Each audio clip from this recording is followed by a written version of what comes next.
etc.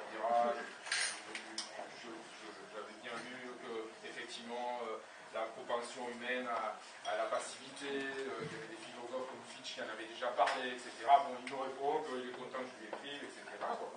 Et il me conseille de lire un de ses livres qui s'appelle Sculpture de soi. Voilà, Sculpture de soi. Et donc, dans ce livre, j'y découvre un personnage qui s'appelle un condottiere. Et une condottiere, c'est un mercenaire, en fait, qui loue ses services pour conduire des guerres. Donc, ça peut être une métaphore de ce qu'on peut devoir s'armer de logistique et d'organisation pour pouvoir, effectivement, mener une guerre qui est l'image, l'analogie avec ce qu'on peut avoir à faire dans l'exercice du courage. C'est presque mener une guerre contre son propre ennemi.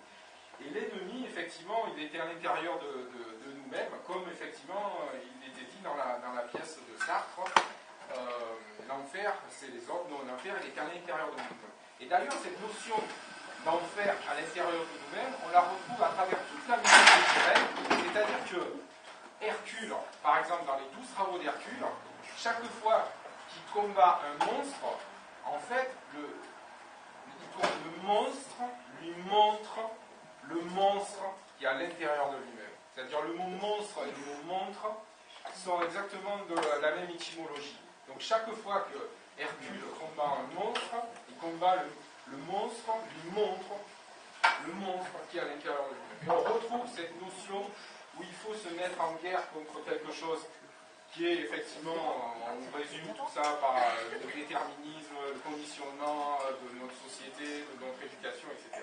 Et ce personnage que je découvre dans ce livre, le condottiere, effectivement, c'est tellement bien décrit. Je vous recommande aussi la lecture de ce livre. Il faut qu'il y ait un certain nombre de choses que vous fassiez vous-même. Et on découvre quelqu'un, effectivement, qui mène des guerres, et d'une façon éthique aussi. Il y a toujours cette notion d'éthique qui revient, qui est importante. Non, mais on pourrait dire là que c'est l'effet miroir. Oui, il y a l'effet miroir. On se revoit, quoi. Voilà, après, tout à l'heure, je vous parlais de ces repères qui ont permis de parcourir le tunnel dans le noir. Et par exemple, ce soir, il y a une personne ici, là, qui est devant moi, que j'ai découvert, il y a 2 ou 3 ans, qui a participé c'est M. Christian Morel, qui est un personnage illustre de l'éducation populaire, et qui a participé, il y a 3 ans encore, j'étais à me poser des questions, j'ai envie de faire quelque chose, mais comment le faire, qu'est-ce qui existe déjà dans la société, etc. Et je vais à une conférence sur l'île sur Sorgue, dans le Vaucluse, où M. Morel présentait un livre sur le pouvoir la puissance d'agir. Et donc là, je me suis dit, voilà, c'est dans l'éducation populaire qu'il faut s'investir, c'est là qu'il y a moyen de transmettre quelque chose, l'émancipation du citoyen, c'est là comme ça, c'est par là qu'elle va se faire. Après, à travers d'autres découvertes sur Internet, j'ai découvert effectivement les conférences gesticulées, Franck Lepage, et voilà où j'en suis aujourd'hui. Et vous pouvez faire exactement le même chemin que moi, je vous dis, c'est tout à fait à votre portée. Donc il faut aussi, il faut savoir, je ne sais pas comment vous dire, être sur le terrain pour pouvoir rencontrer aussi ces situations et ces personnages-là qui sont importants. C'est un peu des pères, ce qu'on appelle nos pères, nos repères, etc., qui sont déterminants dans ce cheminement, dans cette progression sur la même progression que Ulysse, Iliade et l'Odyssée, etc., qu'on retrouve dans la mythologie. Bon, après, il y a une 5e chose qui est déterminante à avoir conscience pour l'exercice de courage. Ce sont effectivement tous nos mécanismes de défense auxquels on peut avoir recours, et surtout connaître tous les mécanismes d'aliénation qui participent à nous conditionner, à nous déterminer, à nous aliéner. Et là, à cette occasion-là, il est incontournable de ne pas vous reparler de de l'expérience de Stanley Milgram. Est-ce que vous connaissez oui. Voilà. Celle-ci. Voilà, Stanley Milgram, qui est sociologue. Alors, et toutes les expériences qui ont été faites sur l'expérience sur l'obéissance et la désobéissance à l'autorité. Voilà. Donc cette expérience, la première fois qu'on la découvre, c'est dans le film Icône Icare, avec Yves Montand. Et cette expérience, pour replacer historiquement la situation, elle a été faite en 1960, c'est-à-dire à l'époque, c'était guerre après la guerre et l'extermination des Juifs. En même temps, il y avait le procès d'Eichmann à Jérusalem, et en même temps, il y avait Hannah Arendt qui écrivait son livre sur la banalité du mal. Donc c'est une expérience qui nous essaie d'expliquer pourquoi, et là je vais, pourquoi, quand on se retrouve devant quelqu'un qui a une blouse blanche comme ça, et qui a de l'autorité, on est capable de faire n'importe quoi, n'importe comment, et d'exterminer des gens, et d'avoir du pouvoir sur les gens, effectivement, où on est capable aussi, effectivement, de se mettre dans une position de mouton, de pion, etc., parce qu'on se retrouve sous la puissance de cette autorité. Ouais, ça tient chaud. Ben, c'est comme le film La Vague. Comme le film La Vague aussi, voilà, par exemple. Et donc l'expérience aussi, est-ce que l'expérience Stanley Milgram, c'est quelqu'un qui se retrouve à donner des décharges électriques à un acteur en fait qui joue le rôle de quelqu'un qui reçoit des décharges électriques. Mais la personne qui pousse les manettes pour donner les décharges électriques ne sait pas que c'est un acteur, quoi. Et là, à mesure, alors il lui pose des questions. Il doit retenir une liste de mots, et si chaque fois qu'il se trompe, qu'il oublie un mot, il est puni par une décharge électrique. Alors les décharges électriques ont soi-disant une vertu pédagogique pour l'aider à mémoriser la liste de mots. Donc c'est une expérience sur la mémoire en fait.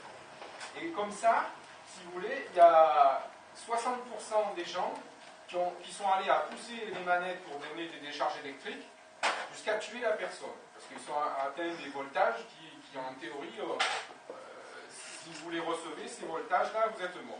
Et la personne qui recevait les voltages, elle était là à gueuler dans sa cabine, arrêtez l'expérience, j'en peux plus, je veux sortir, etc.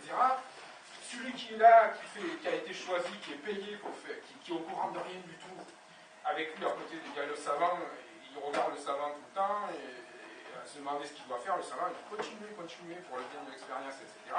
Et donc, j'en prends la responsabilité, et il continue à pousser les manettes. Donc, dans 60% des cas, la personne serait morte. Cette expérience a été reprise. Alors, on me dirait, c'était en 1960, on n'était pas très évolué, on a fait des progrès maintenant. Il y a 2 ans, sur Antenne 2, le jeu de la mort, l'expérience a été refaite. Avec la dimension télévisuelle, la speakerine, etc., c'était pire. Les résultats ont été pires encore. C'est-à-dire la puissance de l'autorité, c'est phénoménal. Et en fait, donc, 60%, on va dire, des personnes ont tué avec des décharges électriques. Alors on me dirait, mais il y a dans les 30%, ils n'ont pas tué. Non, parce que dans les 30%, ils se sont débrouillés d'esquiver l'expérience. Et alors, une expérience sociologique, c'est un protocole. Si le protocole n'est pas suivi, les résultats ne sont pas comptés dans l'expérience. Donc, en tout cas, il n'y a personne sur les 100%, ou peut-être 1% ou 2%, qui s'est levé, qui a dit votre expérience, je m'en extrais, je refuse de faire souffrir quelqu'un pour le bien de votre expérience. Il n'y a personne qui a été capable de dire non, j'arrête l'expérience. Tout le monde ou a tué la personne, ou a essayé de débrouiller, d'esquiver, de sortir, de biaiser l'expérience de façon à ce que ce ne soit pas comptabilisé. Donc tout ça, c'est pour vous dire il faut être au courant de cette chose-là, de la puissance de l'autorité. Et là, c'est pareil. Toutes ces expériences, elles ont été contestées. Elles ont été suivies de multiples expériences. Donc il y a un sociologue d'Aix, je crois, Michel Tereschenko, qui a écrit ce livre. Il y a un si fragile d'humanité, où elles sont toutes répertoriées, ces expériences. dont celle qui se passe dans une prison, où ils reproduisent un univers carcéral. Et tout ça, ça vous donne la mesure de ce qu'on est conditionné, de ce qu'on est aliéné, qu'on est déterminé par tout un tas d'autorités par la société. Là, quand on est au courant de tous ces mécanismes d'aliénation, on prend la mesure de comme c'est difficile de faire preuve de courage, effectivement d'aller contre l'autorité, de sortir de ses habitudes, etc. Et d'avoir conscience de comment on fonctionne, c'est une façon de se libérer. C'était Henri Laborie qui le disait, que la meilleure façon de libérer les gens, c'est de leur expliquer comment ils fonctionnent. Et de comment on fonctionne psychologiquement, sociologiquement, philosophiquement, religieusement, comme effectivement on est facilement conditionné, déterminé, aliéné par le pouvoir, etc. Et par notre société de consommation, etc. On pourrait... Donc,